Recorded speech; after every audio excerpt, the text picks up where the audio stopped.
Hello friends, welcome to my channel. Friends, आज मैं आपको कबीर दास जी के साहित्यिक परिचय और उनकी काव्यगत विशेषताएं करवाने जा रही हूँ। हिंदी साहित्य के भक्ति काल की निर्गुण काव्य धारा का कबीर दास जी को प्रवर्तक माना जाता है।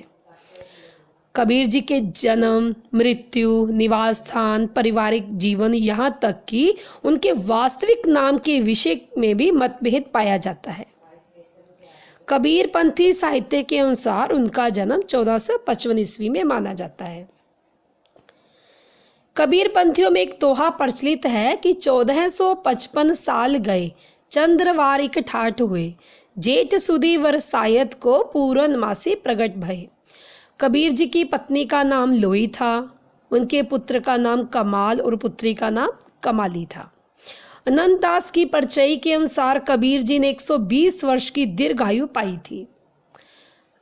रचनाएं। कबीर जी की अनेक रचनाओं का उल्लेख मिलता है, किंतु कबीर तो स्वयं कहते थे कि मस कागज छुए नहीं, कलम गई नहीं हाथ, फिर वह ग्रंथों की रचना कैसे कर सकते थे। वह तो कहे कबीर सुनो भई संतो कहकर अपने विचार लोगों के सामने रखा करते थे। उनकी मृत्यु के पश्चात उनके शिष्यों ने उनके पदों का संकलन किया। कबीर पंथियों के अनुसार इसका नाम बीजक है, जिसके 3 भाग हैं, साखी, सबद, रमैनी। कबीर जी ने समाज में फैली बुराइयों को समाप्त करने के लिए उनका खंडन किया। उन्होंने मूर्ति पूजा का खंडन किया, उन्होंने गुरु की महिमा का गान किया। वे एक ईश्वर में विश्वास रखते थे। अब उनकी काव्यगत विशेषताओं में पहली विशेषता निर्गुण उपासना। कबीर जी ने ईश्वर की निर्गुण रूप की उपासना पर बल दिया। वह ईश्वर को एक मानते थे। वह कहते थे कि ईश्वर निर्गुण निराकार है, निराकार निर्गुण ही इस सारी सृष्टि का कर्ता है। उनके दोहों में जन्म मरण ते रहित है मेरा साहिब सोए, बलिहारी वह पीव की जिन सिरजा सब कोय।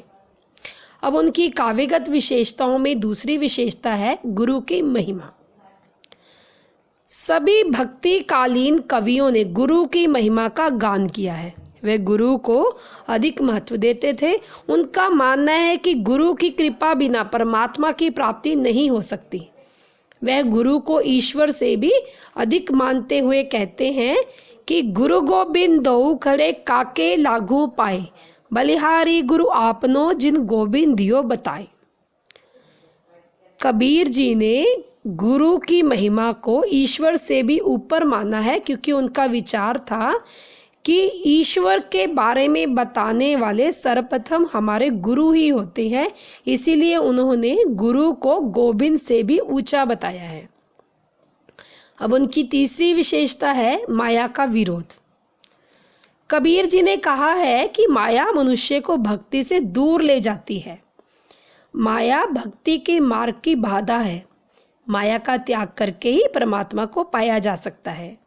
उनके अनुसार माया ही दुखों का कारण है, इसीलिए उन्होंने माया का विरोध किया। माया तरव त्रिविध का शाखा दुख संताप, शीतला सपने नाही फल फीको धनताप। कबीर माया मोहिनी जैसी मीठी खांड, सतगुरु की कृपा भई नहीं तो करती भांड। अब उन्होंने आडंबर का विरोध किया। कबीर जी ने आडंबरों का विरोध किया। उन्होंने मूर्ति पूजा का विरोध करते हुए कहा कि पत्थर पूजे हरि मिले तो मैं पूजूं पहाड़, घर की चकिया कोई न पूजे पीस खाए संसार। आडंबरों का विरोध करते हुए कबीर जी ने कहा है कि मूर्ति पूजा के विरोध करते उन्होंने कहा है कि यदि पत्थर की पूजा करने से परमात्मा की प्राप्ति होती है, तो हमें घर में जो गेहूं पीसने वाली चक्की होती है उसकी पूजा करनी चाहिए, क्योंकि उसी से हमें अन्न प्राप्त होता है। जात पात का खंडन। कबीर जी के अनुसार प्रत्येक मनुष्य एक ही परमात्मा के द्वारा उत्पन्न हुआ है। जाति पाति के विचार मानव के बनाए हुए हैं। परमात्मा की नज़रों में इनका कोई महत्व नहीं है। जाति पाति का खंडन करते हुए उन्होंने कहा है कि एक ज्योति से सबे उत्पन्ना, का बामन का सूदा। उन्होंने जाति पाति का खंडन किया और प्रत्येक मनुष्य को एक ही परमात्मा के, प्रत्येक जीव को एक ही परमात्मा की संतान बताया है। रहस्यवाद। कबीर जी की भक्ति साधना प्रेम मूलक है। प्रेम ही भक्ति का समुद्र है। कबीर जी ने आत्मा को परमात्मा की पत्नी माना है, जो प्रिया मिलन की आस में दिन रात तड़पती रहती है। जब आत्मा और परमात्मा दोनों मिलकर एक हो जाते हैं, तभी रहस्यवाद का आदर्श पूर्णता को प्राप्त होता है। कबीर जी कहते हैं कि लाली मेरे लाल की जित देखूं तित लाल, लाली देखन मैं गई मैं भी हो गई लाल। दूसरा दोहा है, वे दिन कब आवेंगे भाई, का कारण हम दे धरे है मिलवा अंग लगाई।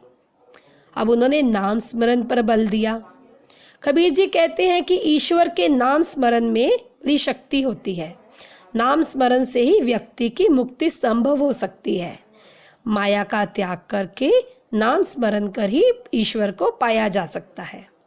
अब उन्होंने अपने दोहों में कहा है, मेरा मन सुमरे राम को, राम नाम है लूट, अब मन राम है रमा, शीस नवावो काहे। अब उन्होंने भक्ति भावना पर बल दिया। कबीर जी ने ईश्वर प्राप्ति के लिए प्रेम भक्ति को मूलाधार माना है। कबीर जी के अनुसार 2.5 अक्षर प्रेम के पढ़ने वाला पंडित हो जाता है, किंतु यह प्रेम का मार्ग कठिन है। इसमें जो आत्म त्याग करता है वही परमात्मा को, वही प्रभु को पाता है। अब कबीर जी कहते हैं, यह तो घर है प्रेम का, खाला का घर नाही, शीस उतारे भुई धरे सब पहुँचे घर माही। हम कबीर जी की इन काव्यगत विशेषताओं से, उनके इन दोहों से हमें यह पता चलता है कि कबीर दास जी ने सदैव ही मूर्ति पूजा का खंडन किया। उन्होंने जात पात का खंडन किया। उनमें भक्ति भावना भरी हुई थी। वे एक ईश्वर में विश्वास रखते थे। उन्होंने नाम स्मरण पर बल दिया। गुरु को वे अधिक महत्व देते थे। माया का वो विरोध करते थे और वे निर्गुण उपासक थे।